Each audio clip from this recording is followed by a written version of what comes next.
ஓம் சாந்தி. இந்த பாடல்களை பக்தர்கள் கேட்குறாங்க அப்படின்னா அவங்களும் அல்ப காலத்திற்காக இறைவனுடைய நிலையில் மூழ்கி போயிடுறாங்க. ஆனால் நம்ம எப்போ கேட்குறோமோ அப்போ அந்த சிவபாபாவனுடைய எல்லா ரசனையிலையும் நம்ம சாராம்சத்தில் போயிடுறோம். நம்மளுடைய ஒவ்வொரு நாடி நரம்புலெல்லாம் பாபா பாபா அப்படிங்கிறது இருக்குது. நம்மளுடைய மெய் சிலிர்த்து போயிடுது, மயிர் கூச்சரியுது. அவருடைய ஆனந்தத்தில், அந்த குஷியில் நம்ம மனசு நடனம் ஆடுது பாபாவனுடைய இந்த பாடல்களை கேட்கும்போது. நிறைய தடவை பாபா சொல்கிறாரு 3 சர்டிஃபிகேட் வாங்கணும் அப்படின்ட்டு. அப்புறம் அதில் முக்கியமானது வருது நம்ம திருப்தியை பற்றி. நம்ம சார்பாக எல்லாரும் என்கிட்ட திருப்தியாக இருக்கணும். திருப்தியாக இருக்கிறது ரொம்ப நல்ல விஷயம், திருப்திப்படுத்துறதும் ரொம்ப நல்ல விஷயம்.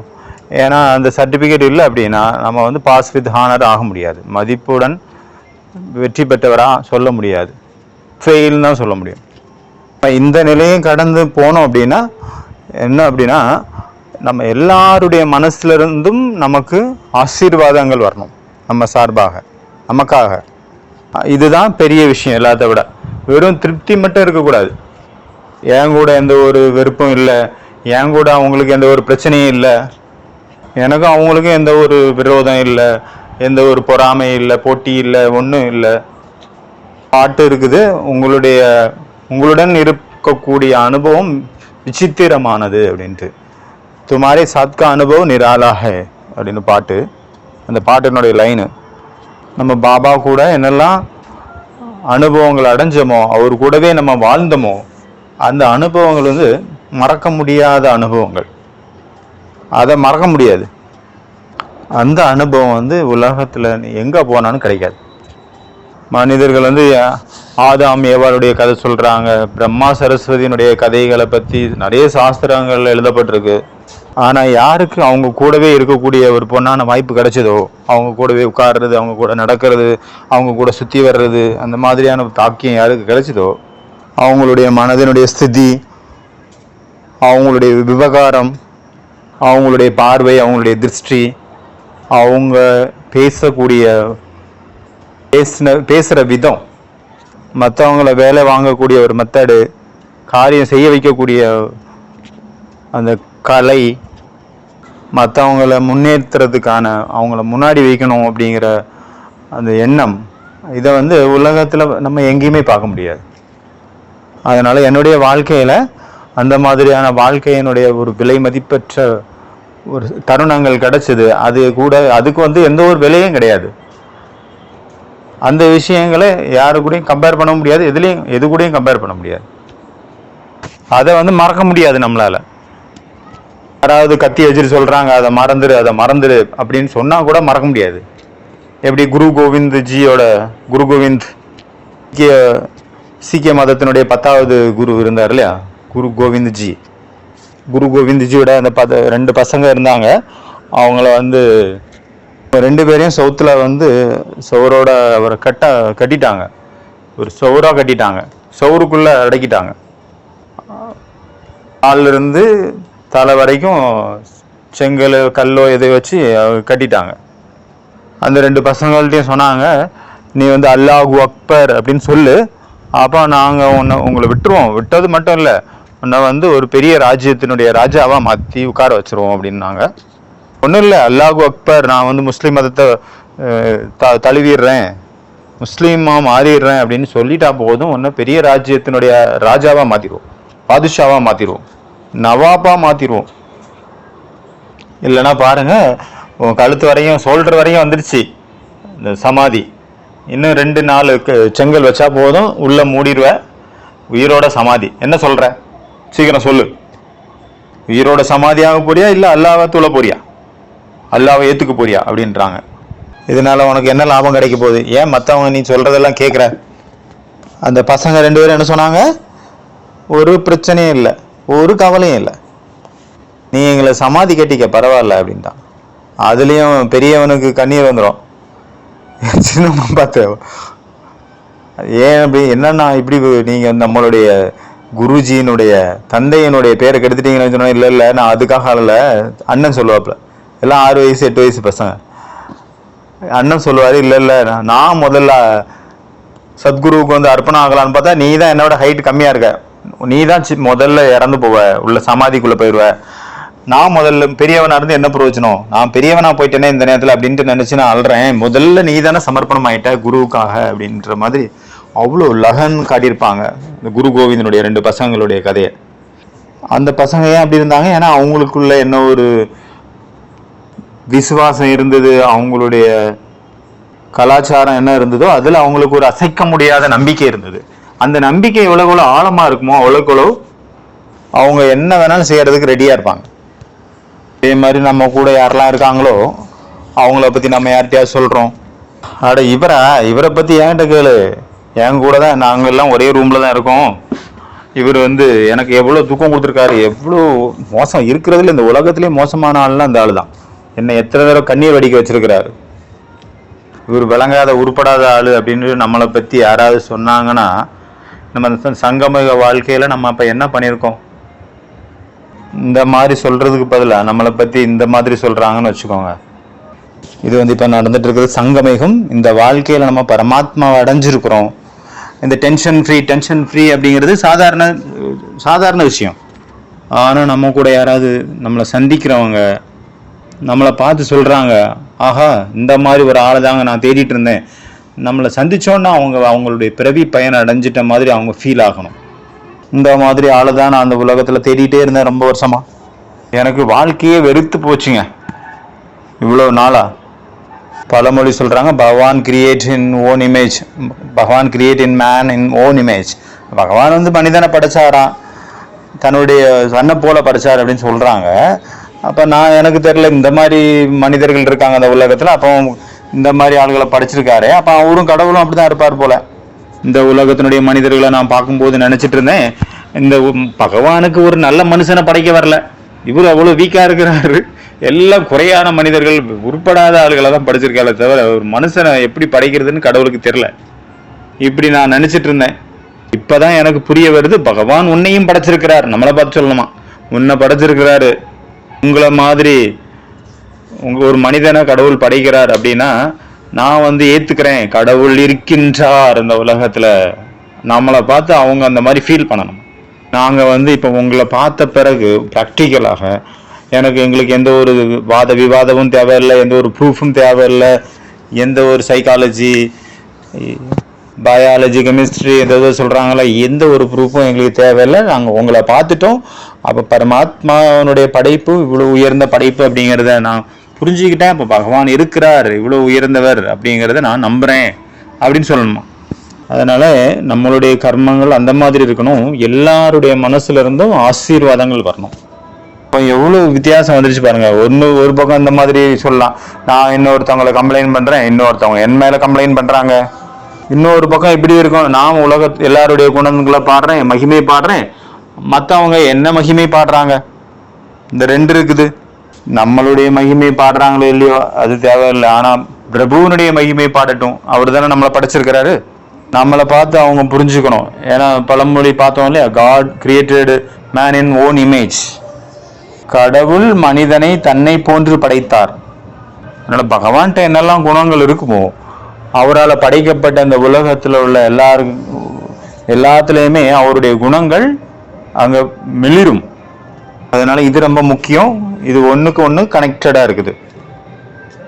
அப்போ நம்மளை பார்க்கும்போது இன்னொருத்தருக்கு தோணுது இவர் தேவதை, அப்போ தேவதைகளை உருவாக்குனது யாரு, இவங்க தேவர் போல தெரியாங்க, இவங்களை பார்த்தா தேவதையா தெரியுது. நான் இந்த தேவர்களை உருவாக்கக்கூடிய தேவர்களுக்கெல்லாம் தேவர், அந்த மகாதேவராகிய பரமாத்மா பக்கம் எல்லாருடைய கவனமும் தானாகவே போகும். இப்போ இந்த மாதிரியான நம்ம பாடல்கள் கேட்குறோம். நான் சொன்னால உண்மையான சச்சி கீதா, உண்மையான கீதை இந்த பாடல்கள் ஒவ்வொரு லைனும். அதனால நம்ம கூட சம்பந்தத்தில் யாரெல்லாம் வாழ்க்கையில் ஒவ்வொரு நாளும் வராங்களோ, நமக்கு அவங்க கூட சம்மந்தம் இருந்தாலும் சரி, அவங்களுக்கு நம்ம கூட சம்மந்தம் இருந்தாலும் சரி, நம்ம யாரு கூட அவங்க நினைக்கணும், நம்மளை பார்த்து நம்ம யாரு கூட இருந்துட்டு இருக்கிறோம், யாரு கூட நம்ம நடக்கிறோம் உட்காடுறோம்.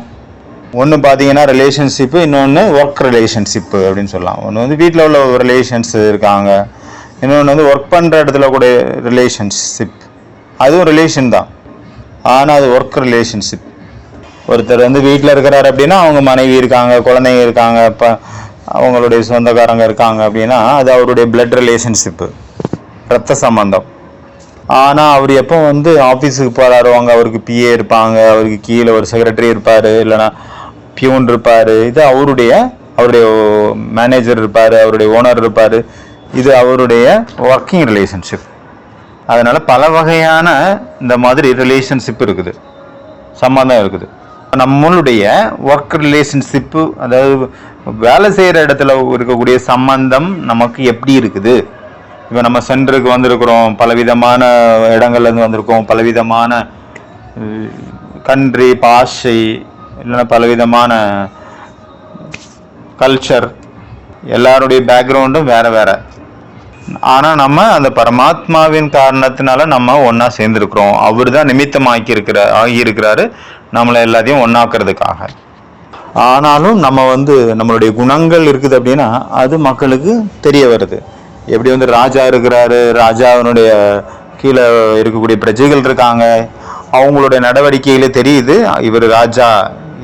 ராஜா எங்க அந்த சிப்பாய், வித்தியாசம் இருக்கு இல்லையா? ராஜாவினுடைய பேச்சு, அவருடைய நடை, உடை, பாவனை எவ்வளோ ராயலாக இருக்கும். அதுவே அந்த கீழே இருக்கிற கடைமட்ட சிப்பாய் இருக்கிறாருன்னா அவருடைய பேச்சு வழக்கெல்லாம் எப்படி இருக்கும்? மரியாதை குறைவாக இருக்கும். ஆனால் ராஜாவினுடையது எவ்வளோ மரியாதைகரமாக இருக்கும், எவ்வளோ ராயலாக இருக்கும். அப்படிதான் பார்த்தீங்கன்னா ஒரு குருடர் வந்து ஒரு இடத்துல உட்காந்துருப்பாரு. அப்போ ராஜாவினுடைய குதிரை வந்து எங்கேயோ ஓடி போயிடும்.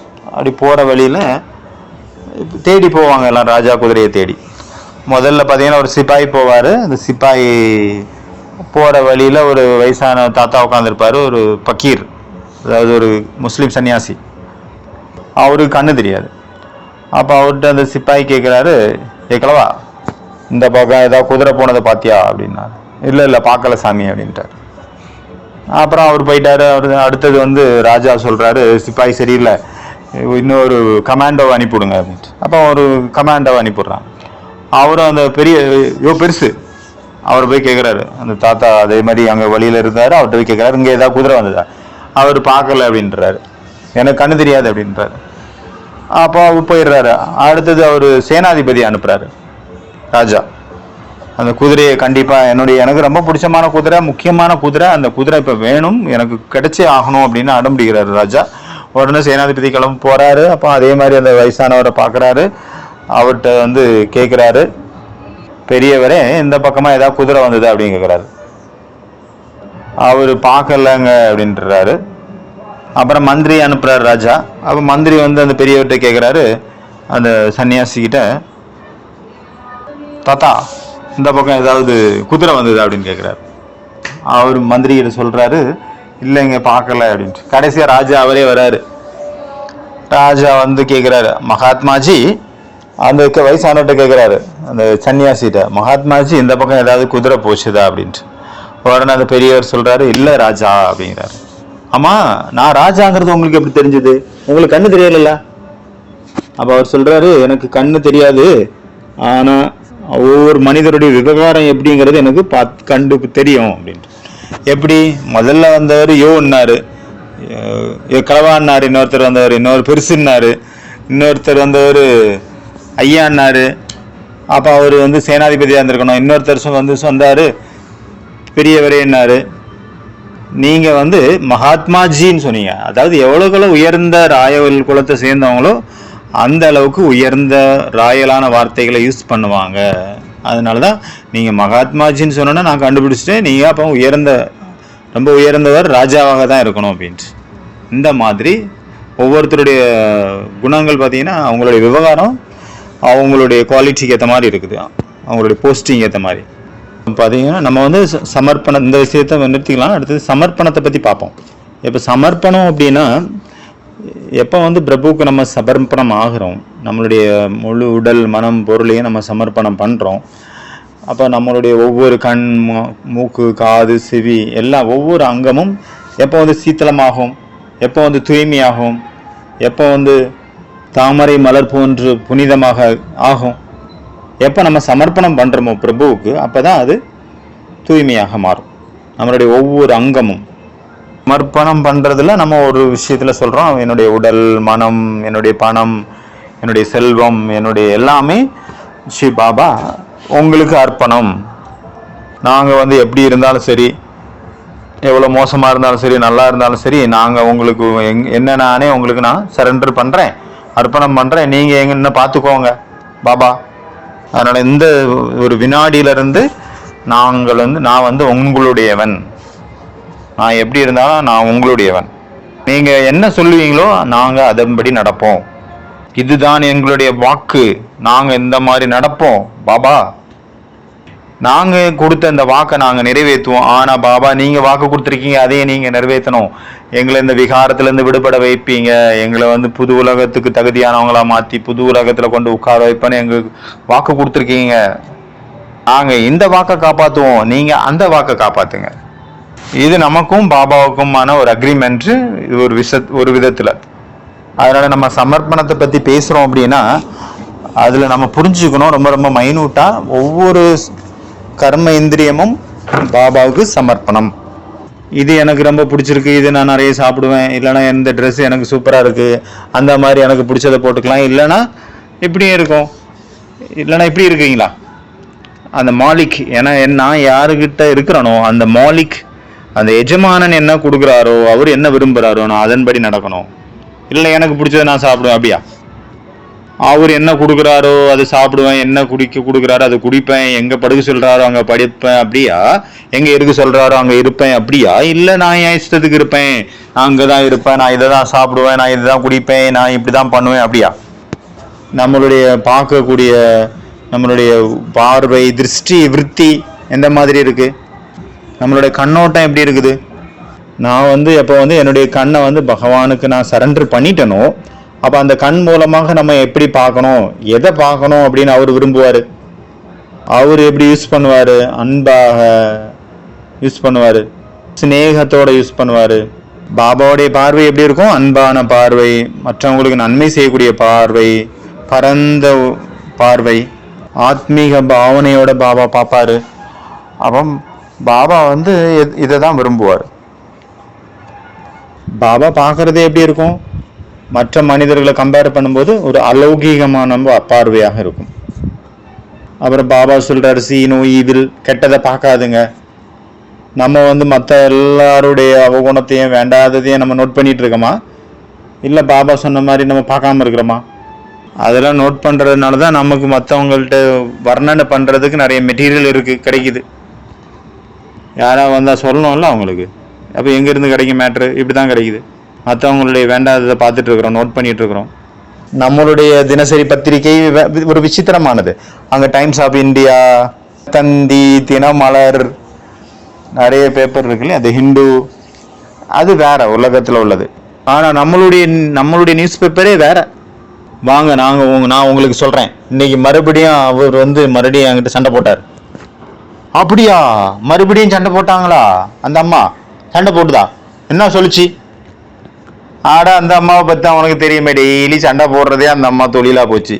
இன்னைக்கு நான் கிச்சனுக்கு போனேன்னா டீ சாப்பிட, அங்கே அந்த அம்மா அப்படி சொல்லிச்சு, இப்படி சொல்லிச்சு, டெய்லி இதே பொழப்பு. இதுதான் இன்றைய fresh news, flash news, breaking news. அவங்க சொல்கிறாங்கள, அதிகாலை செய்திகள், காலை செய்திகள், மத்தியான செய்திகள், மாலை செய்திகள் அப்படின்னு சொல்கிறாங்க இல்லையா, அதே போல் எங்கேயும் நடக்குது. அதனால நம்மளுடைய அந்த நியூஸ் பேப்பரில் என்ன இருக்குது, இந்த மாதிரி தான் இருக்குது. பாபா என்ன சொல்கிறாரு, see no evil, talk no evil, hear no evil. இதெல்லாம் நெகட்டிவான விஷயங்கள், பார்க்கக்கூடாது. ஆனால் எதை பார்க்கணும், நம்ம வாயிலிருந்து அந்த மாதிரியான வார்த்தை ரத்தினங்கள் வரணும். நம்ம என்ன பார்க்கக்கூடாதது, செய்யக்கூடாதது பார்த்தோம், செய்யக்கூடியது வந்து நம்ம வாய் மூலமாக ரத்தினங்கள் தான் வரணும். நம்ம யாருக்காவது நம்ம அந்த மாதிரி வாயிலிருந்து வார்த்தைகள் வருது, அவங்க கேட்டவொன்னே ஆஹா இன்னும் சொல்லுங்க அப்படின்னு சொல்லணும். அதுக்காக அவங்க எதிரில் இருக்கிறவங்கள மகிமை பாடிட்டு இருக்கணும் அப்படின்னு கிடையாது. நம்மளை யார் இந்த மாதிரி படைத்து நம்மளை வந்து உருவாக்கி இருக்கிறாரோ பாபா, அவருடைய மகிமை பாடணும். அதனால் நம்மளோட வாயிலிருந்து அந்த மாதிரியான இனிமையான வார்த்தைகள் வரணும். நம்மளுடைய பார்வை எவ்வளோ இனிமையாக இருக்கணும், நம்மளுடைய உள் உணர்வு இனிமை நிறைந்ததாக இருக்கும்போது நம்மளுடைய வாயிலிருந்து என்ன வார்த்தைகள் அப்போ வெளிப்படுமோ, எதிரில் இருக்கிறவரை பற்றி நன்மை பாவனையோட, நன்மை திருஷ்டியோட அப்படி கிடையாது. அதுக்காக அவங்களுடைய கெட்ட குணங்கள் எல்லாம் எனக்கு தெரியாது, தெரியறது இல்லை, அப்படி கிடையாது. கண்ணு சரியில்லை அப்படின்னு சொல்ல முடியாது. கண்ணு சரியில்லை அப்படின்னா அதுக்கு டாக்டர் வேற இருக்கிறாரு. கண்ணு சரியில்லைன்னு சொல்ல முடியாது. அது டாக்டர் தனியா இருக்கிறாரு, அங்க போய் கண்ணாடி வாங்கி போட்டுக்க வேண்டியதான். கண் டாக்டரை பார்க்கணும்.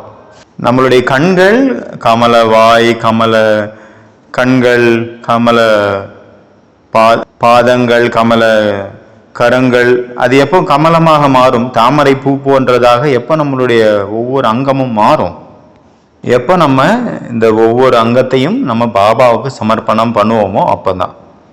அதனால எப்போ நம்ம இந்த இந்திரியங்கள் மீது வெற்றி அடையணும். இந்திரஜீத் நீங்க ஆக விரும்புறீங்க அப்படின்னா, யாரோ சொன்னாங்க இந்திரன் இந்திர பூஜை இருக்குது, வேதங்கள்ல இந்திர பூஜையை காட்டியிருக்காங்க. நீங்க பாத்தீங்கன்னா தெரியும், நிறைய வேதங்கள்ல இந்திர பூஜை இருக்குது. ஆனா மனுஷங்களுக்கு புரியல. அவங்க என்ன நினைச்சிட்டு இருக்காங்க, இந்த மழை பெய்ய வைக்கக்கூடிய இந்திரன் அப்படின்னு நினைச்சிட்டு இருக்காங்க. அந்த இந்திரனை பத்தி சொல்லியிருக்காங்க அப்படின்னு நினைச்சிட்டு இருக்காங்க. ஆனா நீங்க சம்ஸ்கிருதத்துல பாத்தீங்கன்னா நிறைய இதுல இருக்குது. சன்ஸ்கிரிட்ல இந்திரன் அப்படிங்கிறதுக்கான விளக்கம் என்ன அப்படின்னா, யார் இந்திரியங்களை வெற்றி அடைஞ்சிருக்காங்களோ அவங்க தான் இந்திரன். தன்னுடைய ஒவ்வொரு கர்மேந்திரியங்கள் மீதும் யார் வெற்றி அடைஞ்சிருக்காங்களோ அவங்க தான் இந்திரன், உண்மையான இந்திரன். அவர் தான் ஞான மழை பெய்ய வைக்கிறாரு. யாருடைய மனசு ரொம்பவும் துக்கத்துல வறண்டு போச்சோ, யாருடைய எல்லா குணங்களும் இல்லாம போயிடுச்சோ, ஜீரோ ஆயிடுச்சோ, அவங்க மீது இந்த இந்திரியத்தை வென்றவருடைய பார்வை பட்டு அவங்க மீது இந்த ஞான சுப விருத்தி சுப திருஷ்டி மூலமாக இப்போ ஞான மழை பொழியப்படுதோ, அப்பொழுது அவங்க வளம் பெறுது. அந்த மனம் எனும் அந்த மனிதருடைய மனம் எனும் பூமியில இந்திரியங்களை வென்றவர்கள் இந்த மாதிரி அந்த மனம் எனும் பூமியில பசுமை நிறைந்ததாக மாத்திடுறாங்க. அவங்கள பற்றிய மகிமை தான் அந்த இந்திரனுடைய மகிமை. உலகத்துல அந்த மழை பெய்ய வைக்க இந்திரன் நினைச்சிட்டாங்க. ஆக்சுவலி அது நம்மளுடைய மகிமை. அப்ப இந்திர பதவி, தேவதைகளுடைய அதிபதி யாரு? இந்திரன். பிரம்மாவனுடைய குழந்தையா காட்டியிருக்காங்க. பிரம்மாவனுடைய இன்னொரு பேரு கூட இந்திரன். ஏன்னா அந்த பிரம்மா எல்லா இந்திரியங்களையும் வெற்றி அடைஞ்சார். இந்திரியங்களை எப்படி அவர் வெற்றி அடைஞ்சாரு? ஏன்னா எப்படின்னா அவரு தன்னுடைய எல்லா இந்திரியங்களையும் பிரபுவுக்கு அர்ப்பணம் பண்ணார். अच्छा, ओम शांति।